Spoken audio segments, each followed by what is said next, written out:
Herkese salam dostlar. Bugünkü videoda İtaliya təhsili haqqında danışacağıq. Daha doğrusu Aynura xanım öz təcrübələrini bizimlə bölüşəcək. Xoş gördük Aynura xanım. Xoş gördük. Necəsiz? Yaxşıyam, şükür. Siz necəsiz? Mən də yaxşıyam, yaxşı olasınız. O zaman birinci sualı ünvanlayıram sizə. Aynura xanım qısaca özünü təqdim eləsin. Kimdir, hal-hazırda harda təhsil alır? Məlumatlar götürün. Mən Aynura Məmmədova, Padova Universitetində 1-ci kurs tələbəsiyəm. İxtisasım Sustainable Chemistry and Technologies for Circular Economy. Oh, Qısa deyək ki, dayanıqlı kimya. Hı. Bakı Mühəndislik Universitetinin məzunu olmuşam 2025-ci ildə. Kimya müəllimliyi ixtisası üzrə pedaqoji fakültə. Amma burada kimya üzrə təhsil almağa gəlmişəm. İtaliyanın Padova şəhərində, Padova Universitetində. yəni siz master üzrə təhsil alırsınız hal-hazırda. Bəli. Orada 2 il təhsil yoxsa 1 il? 2 il. İngiltərədə 1 ildir, ona görə soruşdum. Bəs orada təhsil necədir ümumiyyətlə? Çətindirmi? Azərbaycanla müqayisədə necədir? Mən bura gəlməmişdən öncə çox eşitdim ki, deyirdilər ki, orada təhsil rahatdır, narahat olma. Hətta mən videomda da paylaşmışdım ki, viza gecikməsinə görə çox gec gəlmişəm. Yəni çox böyük bir ümidlərlə gəlmişdim ki, mən gedəcəm, imtahanlarım çox rahat keçəcək. Yəni insanlar belə deyir. Amma mən bura gələndə sözün əsl mənasında dekabrın 5-i bura çatdım və mənim ilk imtahanım yanvarın 18-i başlamışdı və imtahanlarım ard-ardaydı. 18-i, 19-u, 20-si və 28-i. Və mən 5-dən 18-nə qədər tam səmimi deyirəm ki, çox az yuxu yatdım. Yəni düşünün ki, başqa bir ölkəyə gəlmisiniz, çıxıb gəzə bilmirsiniz. Ancaq dərslərə fokuslanmışdım. Tək əlavə etdiyim şeylər sənədlər idi ki, burada oturum icazəsi almaq üçün. Bütün günüm oxumaqla keçdi və imtahanlarımı çox çətinliklə verdim. Hı. Buna səbəb imtahanların həqiqətən çox çətin olmasıdır. Və çətinlikdən də əlavə Azərbaycanda bir metod var. Sən bildiklərini nə qədər çox yazsan, müəllim ona bal verəcək. Amma burada elə deyil. Sən 3 vərəq də doldursan, o üzdü, bu üzdü, sən kəsilə bilərsən. Niyə? Çünki suala konkret cavab verməlisən. Bu uşaq başqa şeyləri bilir, bu uşağın təcrübəsi var, nə bilim, spesifik danışmadı, ümumi danışdı deyə bir şey deyə bilməzsən. Cavab budursa düzdür, deyilsə səhvdir. Ona görə diqqətli olmaq lazımdır imtahanlarda. Demək ki, çətin imiş. Mən də İtaliya təhsili daha çox rahat bilirdim. Hətta İtaliyada təhsil almaq istəyim var idi bir dönəm. Sırf rahatdır deyə elə bir şey eşitmişdim. Amma görürsünüz ki, eşidənlərin əksinə səhv məlumat. Eynən. Dostlar, Çox ola bilər ki, universitetlə bağlı olsun, yoxsa ümumiyyətlə İtaliya təhsili çətindir? Mən bunun fakültə ilə bağlı olduğunu düşünürəm. Çünki başqa fakültədə oxuyan uşaqlar var. Onlarda bizim kimi deyil. Mən bəzi şeylər deyəndə təəccüblənirlər ki, necə yəni belədir? Məsələn, bizdə oral exam oldu, yəni şifahi imtahan və müəllim orada yarım saat 40 dəqiqə arasında bizdə suallar soruşurdu və biz onu lövhədə cavablandırırdıq. Və mən burada otaq yoldaşlarım 2-ci kurs tələbəsidir. Dedim ki, bəs belə oldu. Şok oldular ki, necə yəni 30 dəqiqə, 40 dəqiqə müəllim sizə sual verib? Onlara maksimum 15 dəqiqə verirmişlər. Yəni məncə bu sırf ixtisasımızdan dolayıdır. Hətta bizdə laboratoriya dərsləri bir dərs 5 saat oldu. Uşaqlar şoka düşürdülər ki, yəni necə yəni bir dərs 5 saatdır səndə? Deyirəm ki, belədir də, gördüyüm budur. Bu məncə bu videodan sonra İtaliya təhsil almaq istəyənlər bir daha düşünəcək bunu. Okay. Amma üstünlüklərini də deyəcəm. Sadəcə diqqətlə dinləyin məni. Okay, bəs necə oldu İtaliyanı seçdiniz? Necə getdiniz oralara, çıxdınız? Bu çətin dönəmi deyək də, o atlama dönəmi necə oldu sizdə, bir qısaca məlumat verərdiniz? Mən 4 ölkədən, 8 universitetdən qəbul almışdım. Amma İtaliyanı seçdim. İtaliyanı seçməyimə səbəb əsasən nə oldu? İtalyanların xarakteri, İtalyanların bizim kimi necə deyim, qonaqpərvər olmasını mən çox eşitmişdim. Onların qidaları, hava şəraiti də bizə uyğun idi. Məsələn, mən bilirdim ki, gedib orada ac qalmayacağam. Əsas insanın o necə deyim, karyerasını düşünməzdən əlavə bir öncəliyi özü olması lazımdır da. Məsələn, mən bilirdim ki, gedib orada nə çox soyuqdan donmayacağam, nə istidən ölməyəcəm.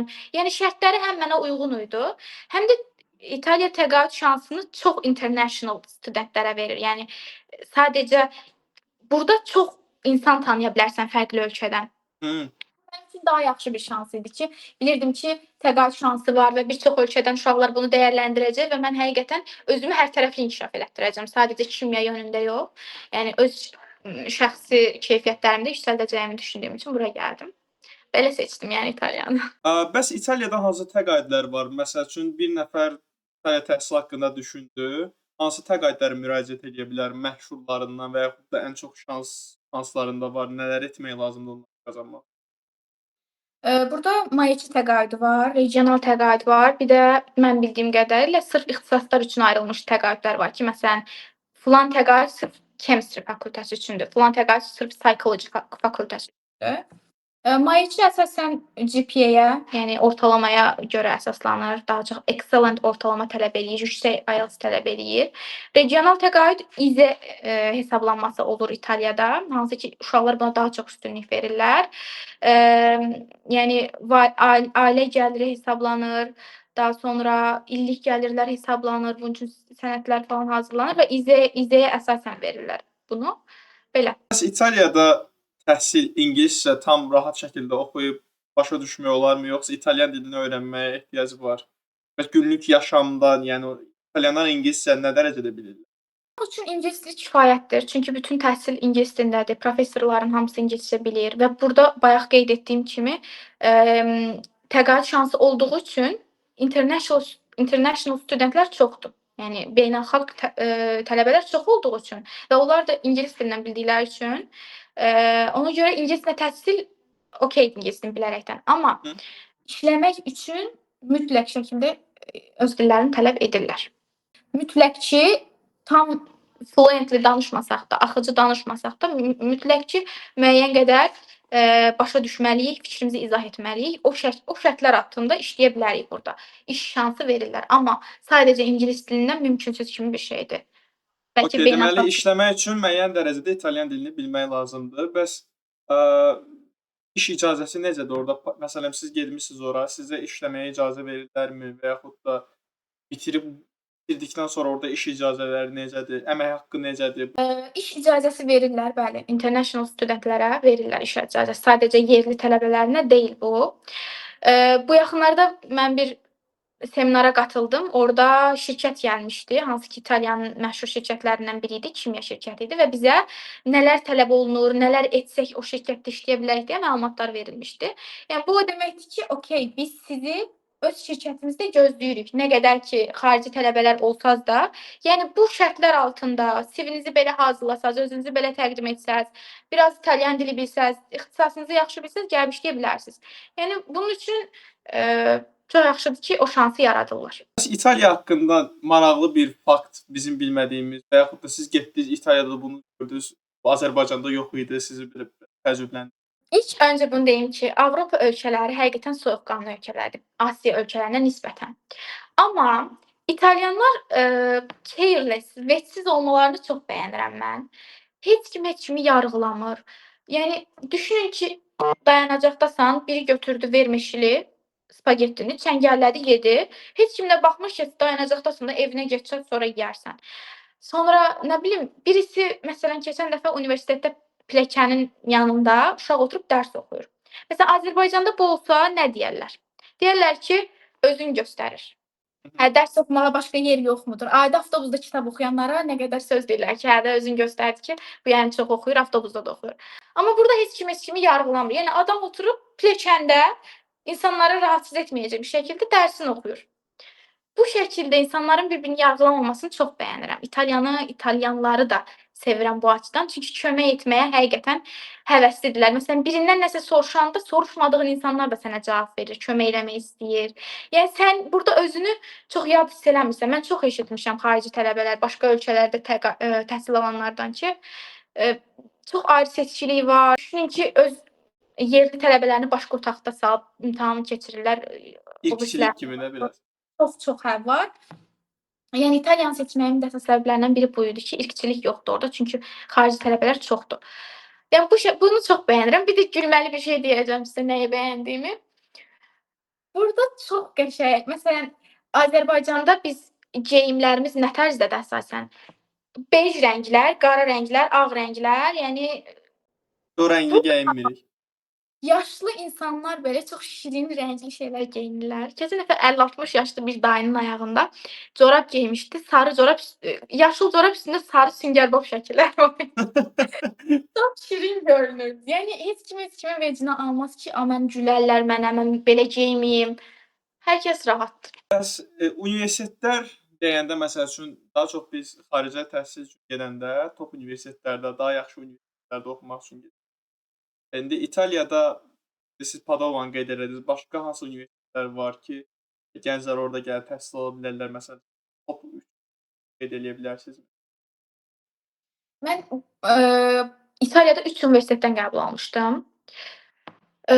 Siena, eee, Genova əgər səhv etmirəmsə, bir də Padova idi. Amma mən reytinqlərdən baxdım ki, bu Padova Universiteti həqiqətən Avropada ciddi bir şəkildə sırf kimya ixtisası üzrə ciddi bir reytinqə malikdir.